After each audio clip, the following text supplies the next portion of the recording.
with fine hair, it really is all about product. You cannot get certain looks without it. You just can't. If your fine hair never holds a curl, then this video is for you. Today I'm showing you exactly how I curl my fine hair and how I make it last. I'll show my go-to techniques, the products that make the biggest difference, and my favorite hack to stretch it for 3 days.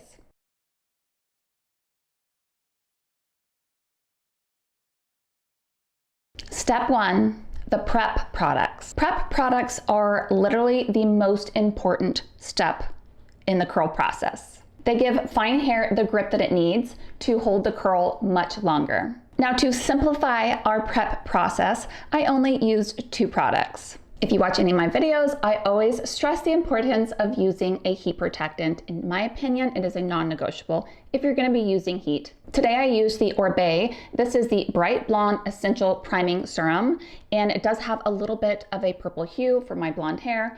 That helps keep the brass out, but more importantly, it protects your hair up to 450 degrees. All right, so for my prep product for my grip and grit, I chose the R&Co Dallas Thickening Spray. I wanted to simplify it by just using 1 product for this, and I applied it from roots to ends, and I brushed it through for even distribution. It's nice and lightweight and does not give your hair that drying effect that some volumizing products do. Little pro tip, skip any products that might be smoothing or adding too much oil to your hair in the beginning of the style. That's gonna cause your hair to not have as much grip, and the curls might not last as long. So anything like that, I would apply at the end of your style and only very strategically. All right, so I'm gonna share with you my favorite hack that will allow you to extend your blowout for up to 3 days. And I'm showing you before we curl it because this is how I would apply it on a regular basis. Now, it is a dry shampoo. Most people think of a dry shampoo as they use it when they actually need it. But if you use it on day 1 on clean hair, you're actually preventing the oil from ever even building up, which means avoiding oily scalp and much longer lasting volume. So the one I reach for the most these days is the R&Co Skyline. One of the reasons is so much comes out at once, and it's a pump, and it's just much easier to apply. All right, so this is how I like to do it. I take my brush and I pull it out, and I take the dry shampoo and I spray it, and then I brush it in. And I like to do this around my entire perimeter, and then in a few key areas that I like to prevent the oils from collapsing my volume. Now, trust me, that will let you go at least 3 days before washing your hair again. Let me know if you've tried that little hack, and if you haven't, let me know if you're excited to try it out. All right, it's time to curl our hair. Now, we are using a 1-inch curling iron. I am using the T3 1 pass. Depending on how long your hair is, you might go down to a 3/4 of an inch, but I wouldn't recommend going bigger unless you want like a very loose curl. Now, I do have my curling iron set to 350, which is a comfortable setting for me. When I do get closer to my bangs where they're a little bit more fragile, I typically turn it down to 320. Now, start in the mid of your hair and then twirl away from your face. If you want the ends to be a little bit more straight, then make sure that you don't wrap the hair all the way around the curl and that you leave a little bit out for that more straight look. Now, I always curl away from my face no matter what. I know that some people like to alternate their curls, but for me, I always like the way that my curls look when they're always away from my face. Now, you might be wondering how long you're supposed to leave your hair in your curling iron. So this is what I like to do. Depending on the hair, where it is on your head, it might be a little different, but I always put my hand on the hair that's on the outside of the curling iron. When it starts to feel hot, like you'll know, it's time to release. All right, so don't touch your curls, let them cool. I'm going to spray a tiny bit of hairspray before I drop down the next layer. You're gonna wanna use a flexible hairspray, and I'm using the R&Co Outer Space Flexible Hairspray. I really love this because it's brushable and it won't feel super crunchy if you curl your hair and then brush it out.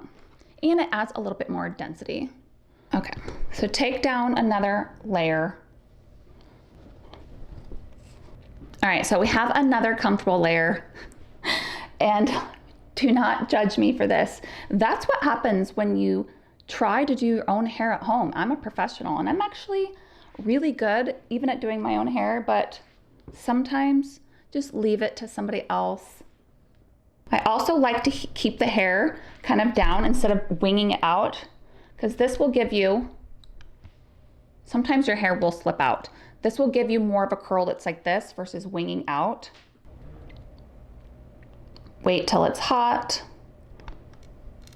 Now, if you're not as comfortable with a curling iron, then feel free to turn it down so that you have more control and that you can leave it on a little bit longer if you're unsure about when to take it out. But that is, again, what the heat protectant is for.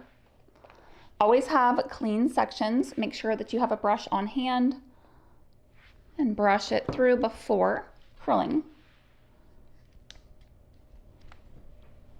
So I have noticed more and more that people aren't leaving the ends as straight as they used to, and more of like a glamour curl is in. But for me, I still like to have a little bit of my ends straight because I feel like it makes my haircut look longer. And it's not as flattering on everybody's face to have like a round shape.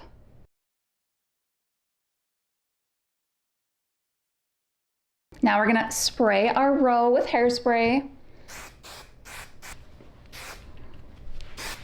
Just very nice and light. We don't wanna weigh it down. Of course, again, the smaller the sections, I feel like the more control you have and the more longevity. Not everybody has this much time to always do this small of sections, but do what you can in the time that you have. And honestly, I rarely do this many sections. I typically go for more of a wave, which takes less time. And I do have a really nice, easy, fun tutorial on how I wave my hair. I will link that if you're interested. Now, the smaller the curling iron you have, the smaller the curls. If you really wanted to get fancy, you can alternate size of curling irons and do, you know, a 3/4 inch, alternate it with a quarter or with a 1 inch, you know, have fun with it.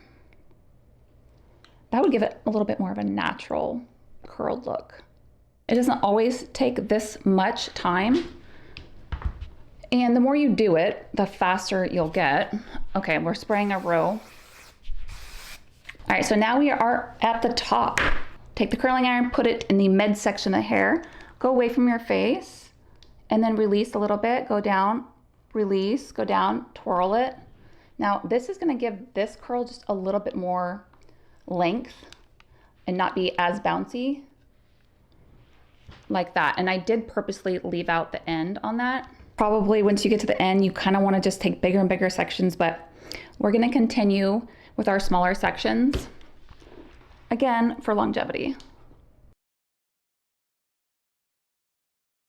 All right, so now we are working towards the bangs. I got one more section before we get to the bangs, which then we'll decide how we want to curl those depending on what look we want for our bangs.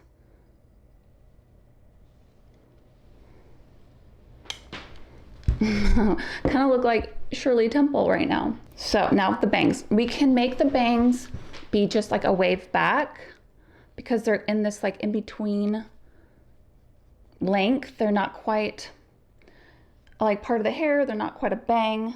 I think I am just gonna curl them kind of like I did the rest of the hair. And then if I hate it, I will do what I normally do. But I think that I think they are long enough to where I can do that. I'm gonna go in the same direction. I'm not gonna flip my curling iron, and I'm going to go away from my face, bring it out, twirl. You know, this would be handy to have a little bit smaller of a curling iron. But if you have skills, okay. There, yeah, it's part of the hair. I kind of want it to curl a little bit more, but we'll see when we brush it out. All right, this side is the much easier side.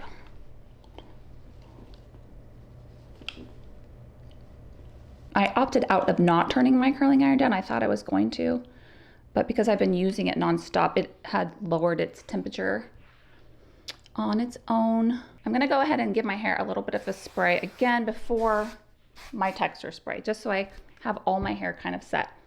All right, so this is the back.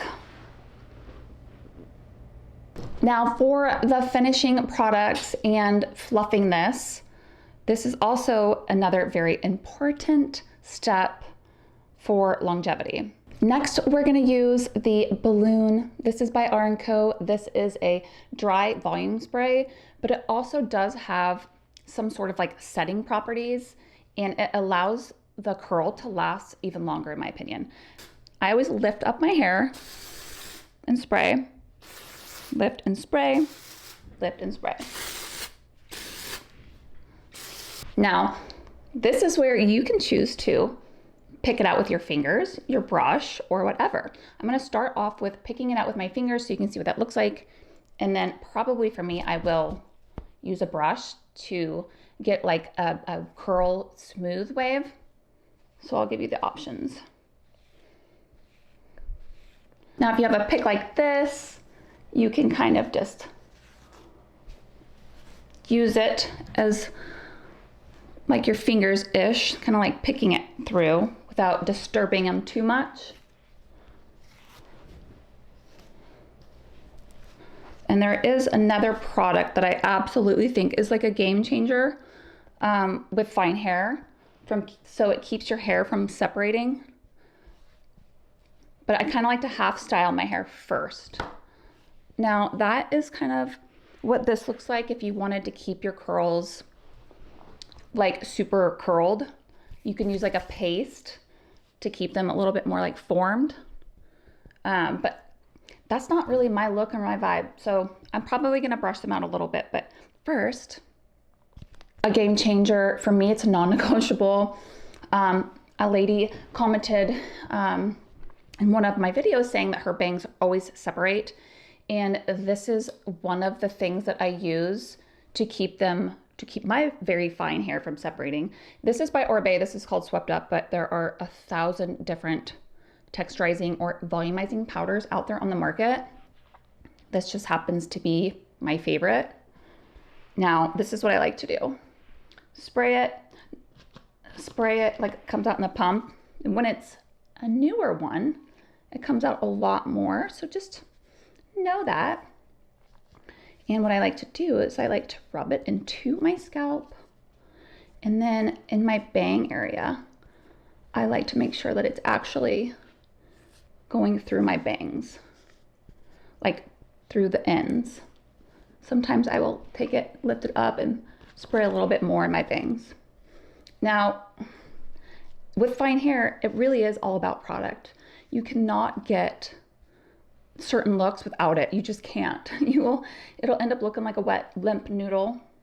So just knowing how much products to use and when to use them and how to layer them is so important without like overdoing it and dousing. Okay, so I was kind of really working that in so you can kind of see the difference now of this side versus how like this hair it would totally separate throughout the day. Like it would just not look the same. And I like to do this usually on the whole top section of my hair. And I'm not shy about it. Like, now if you have dark hair, do be careful applying it on the top of your head. It will dull out your shine. All right, see how I'm working it in? Now look, I mean, your bangs will not separate. Don't forget the crown where it would typically separate. Really work that in. Okay, obviously we're not gonna leave it like a frizzy mess. Now, because of all the products I use today and it's really dry out, my hair's a little bit more frizzy, but that's okay. Okay, now this is how I would wear my curls. I will show you. Once you get your bangs and all the things situated how you like, if you like them more voluminous, lift it up. I like volume, but I don't like so much. I like it to look like I have a lot of hair a lot of hair, let's be real. I like it to look like I have more hair, but I don't like a bubble head. It just does not look good on me. Like, all right, so get it where you want it. Like I said, for me, I'm gonna brush them out a little bit more so you can see. I like more of like a bend. And this same technique, even just because I'm brushing it out, does not mean it will compromise it at this point. It depends on how much curl you want. And then once you get it, you set it. And everything we've done up to this point has allowed it to last longer. You can always take a little back combing brush. This will make sure that your hair absolutely does not separate throughout the day. Your bangs especially. I mean, when it comes to fine hair, unfortunately, you gotta work a little bit harder than somebody who has a decent amount of texture already. But just because we have fine hair does not mean we can't have fun curls. And honestly, you would never know by looking at me right now that I have as fine of hair as I do. You can 100% get 3 days out of this minimum. Oh my God, look at that. I just brushed it out and they bounced right back. Let me know what you guys think of this. Look, if you are excited to try it. Now, spray it again if you want. The areas that you don't really want to move at all. That is definitely how you get curls to last all day. I hope you guys enjoyed this video. Thank you guys for hanging out with me. If this helped you, comment lasting curls so I know that you actually watched it all the way through. Don't forget to hit that like button and subscribe, and I'll see you in the next video.